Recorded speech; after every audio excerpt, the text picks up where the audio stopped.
aniga marka astaanta adeegaha waxaan u aqaanaa 3 arrimood oo kaliya mid afraad qofkii keena khayr Allah siiyo kow waa amaanada waxaad umadu ay isku waxay umadu kulli ay aruurisay oo laga qaaday in amaanada loo hayo oo sidii loogu hayo oo si cad ah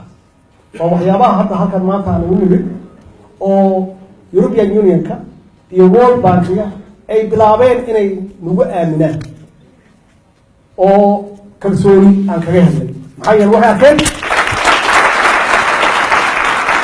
dhaqankii ay yaqaaneen oo wadamadooda ay ku dhaqaayeen inaan wax ka bilownay laakiin shaqo badan ay noo hasan tahay marka awalka lacagta way hayeen waxay rabeen waxay isku dayayaan inay nagu encourage gareeyaan nagu dhiirigeliyaan inaan qaabkii u dhaqmaan oo dadkooda u maamulaan inaan dadkeena u maamulno khasab kuma lihin waxayna siinayaan ogaada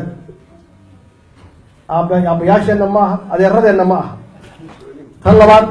waa cadaaladda dal aan cadaalad lahayn system cadaalad aan lahayn macnaheedu dee ma istaagi karo wax shaqayn karna ma laha marka cadaaladdu waa number 1 weeye cadaaladdu waa number 1 marka qofka aniga ugu horeeyo waxaan laga rabaa waxay tahay amaanada ummadda inaan u keenno cadaaladda inaan qofna qabiil ku fogeynin qabiil ku soo dhaweynin cadaalad aan falo iyo siyaasad runta qaana siyaasadda waxaan u naqaanaa meel la isku khiyaamo xero baraaya ka socoto oo nin walba ninka uu ka khiyaano badan yahay uu maxaan ku raahdaa ka faa'iido badan yahay saas maaha siyaasad haddaad maqashaan waa xal raadis xal been laguma raadin karo xal runtay taqaanaa haddaad dhimacdo inaad gudaanisto oo aadan columnskii dhabta ahaa aadan gelin oo lacagta aad kala xaddo gurigan waa dumaya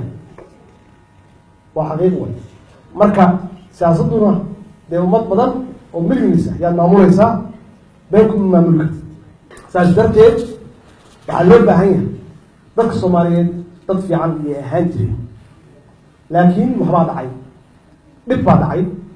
waxaa la rabaa dhaqankii fiicnaa ee Soomaalidu lahaan jirtay in la soo celiyo oo ahaa qayb ka ahaa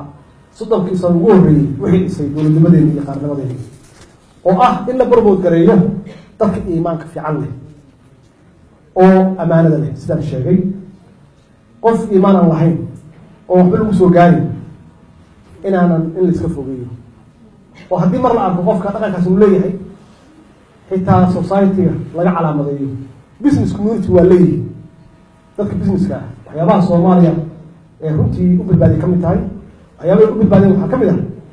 haddii hal mar qof uu wax khiyaamo waa la isu sheegi qofkaasna cid la macaamilaysa ma jirayso siyaasaddan waxaa loo baahan yahay hawshaas in la sameeyo labo dadka xishoodka fiican oo hayada leh oo anshaxa wanaagsan oo dhaqanka fiican in siyaasadda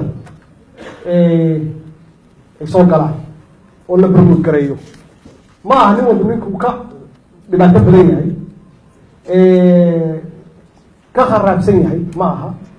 oo ay Soomaalidu tiraahdo waa nin rag waa in la soo celiyo dadkii Soomaaliyeed oo qabka lahaa qabka Soomaaliga lahaa oo aan ogolayn gardaro oo aan ogolayn inay wax u qaataan oo orgooyo lahaa in la soo celiyo Soomaalidu weligeed saasaan ugu yaqaanay waxaad arkaysaa qof aan waxba haysan laakiin sharaf ilaashanaya hadday noqoto sharafkiisa xitaa inuu u dhinto diyaar u ah inuu u dhinto oo aanan wax u qaadanayn inaan soo celino dadkii dhiifanaa oo firfircoonaa oo maskaxda fiicnaa oo creativity lahaa inaan soo celino Soomaalidu waxaa lagu tilmaamaa dad aad u firfircoon inay yihiin oo qurumo hore jiri jiray oo xitaa dad badan yiraahdaan waxay ka dambeeyaan dadkii faraacinada ka dambeeya la yiraahdaa